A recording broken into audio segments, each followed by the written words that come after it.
The Snowy Mountains, known informally as the Snowies, is an IBRA subregion and the highest mountain range on the island continent of Australia. It contains the Australian mainland's highest mountain, Mount Kosciuszko, which reaches to a height of 2,228 meters above sea level. The range also contains the 5 highest peaks on the Australian mainland, all of which are above 2,100 meters. They are located in southern New South Wales and are part of the larger Australian Alps and Great Dividing Range. Unusual for Australia, the mountain range experiences large natural snowfalls every winter. Snow normally falls the most during June, July and early August.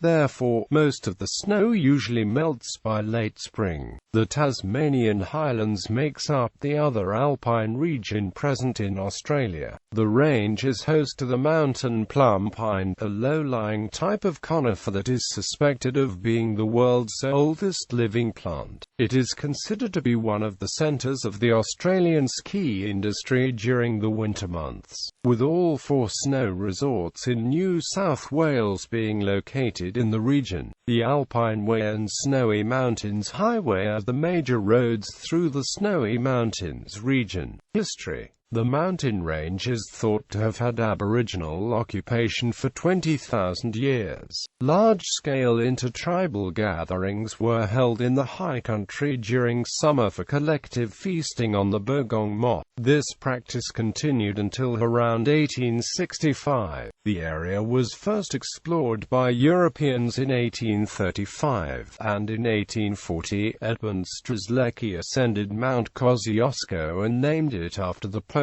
patriot. High country stockmen followed who used the Snowy Mountains for grazing during the summer months. Banjo Paterson's famous poem "The Man from Snowy River" recalls this era. The cattle graziers have left a legacy of mountain huts scattered across the area. Today these huts are maintained by the National Parks and Wildlife Service or volunteer organizations like the Kosciuszko Huts Association. In the 19th century, gold was mined on the high plains near Kiandra. At its height, this community had a population of about 4,000 people and ran 14 hotels. Since the last resident left in 1974, Kiandra has become a ghost town of ruins and abandoned diggings. The Kosciuszko National Park came into existence as the National Chase Snowy Mountains on the 5th of December 1906.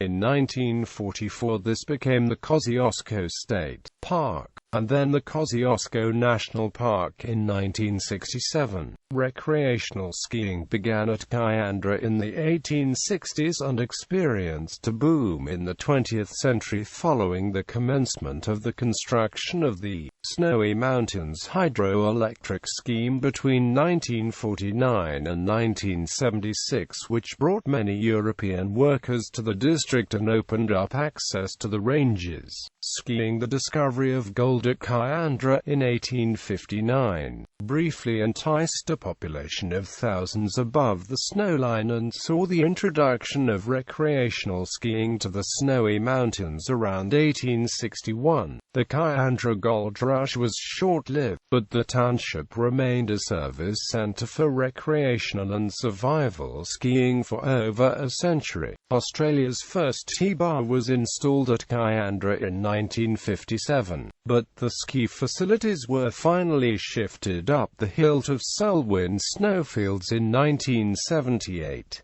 Steeper slopes and more reliable snows lie further to the south, and in the 20th century, the focus of recreational skiing in New South Wales shifted southward to the Mount Kosciuszko region. The Kosciuszko Chalet was built at Charlotte Pass in 1930, giving relatively comfortable access to Australia's highest terrain. In 1964, Australia briefly boasted the world's longest chairlift airlift, designed to carry skiers from the Thredbo Valley to Charlotte Pass.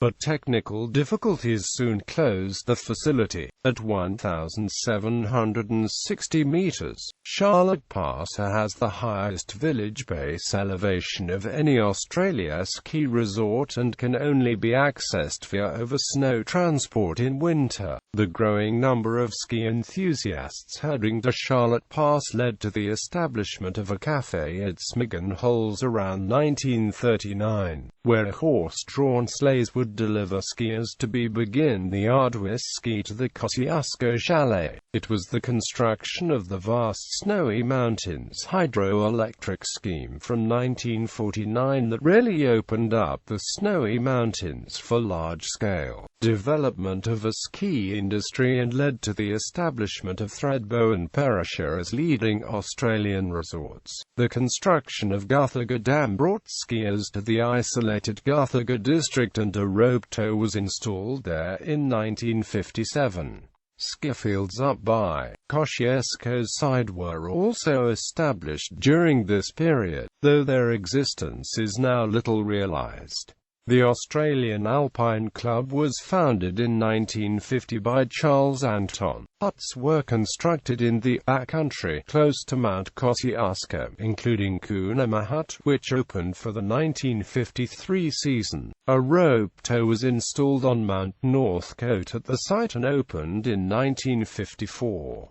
The site proved excellent for speed skiing, but the hut was destroyed in an avalanche, which also killed one person in 1956. Anton also recognized the potential of the Thredbo Valley for construction of a major resort and village with good vertical terrain. Construction began in 1957. Today, Thredbo has 14 ski lifts and possesses Australia's longest ski resort run, the 5.9 kilometres from Carroll's T-Bat to Friday Flat, Australia's greatest vertical drop of 672 metres, and the highest lifted point in Australia at 2,037 metres. The last establishment of a major ski field in NSW came with the development of Mount Blue Cow in the 1980s. In 1987, the Swiss-designed SkyTube Alpine Railway opened to deliver skiers from Bullock's Flat on the Alpine Way to Perisher Valley and to Blue Cow, which also opened in 1987.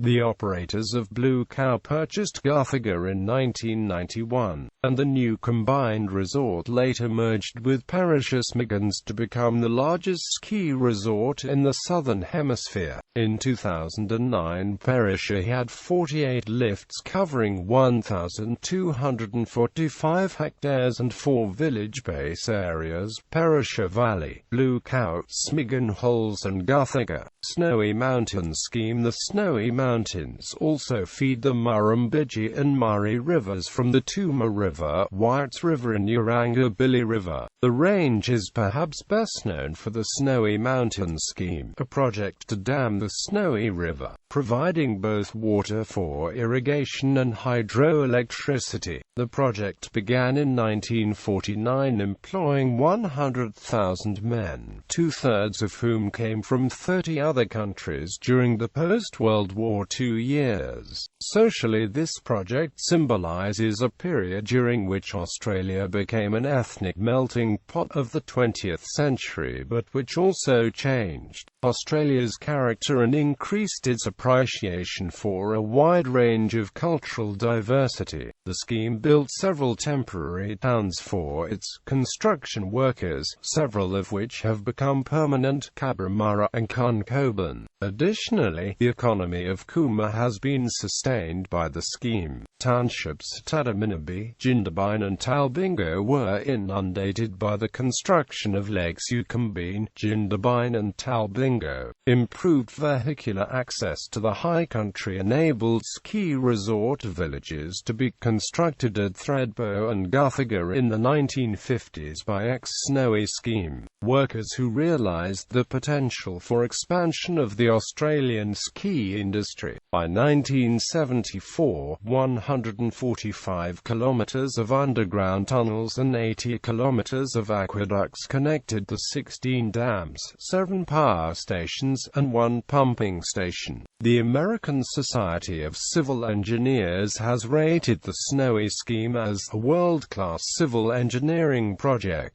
The principal lakes created by the scheme include Lake Eucumbene, Blowering Dam, Talbingo Dam, Lake Jindabyne and Tantingara Dam. Geography. Climate. The higher regions of the park experience an alpine climate which is unusual on mainland Australia. However, only the peaks of the main range are subject to consistent heavy winter snow. The climate station at Charlotte Pass recorded Australia's lowest temperature of -23.0 degrees Celsius on the 28th of June 1994. Glacial Lake Sparta. The mountains known as Main Range contains mainland Australia's 5 glacial lakes. The largest of these lakes is Blue Lake, one of the headwaters of the Snowy River. The other 4 glacial lakes are Lake Albina, Lake Kutapatamba, Club Lake and Headley Tarn. During the last ice age, which peaked about 20,000 years ago in the Pleistocene epoch, the highest peaks of the main range near Mount Kosciuszko experienced a climate which favored the formation of glaciers, evidence of which can still be seen today.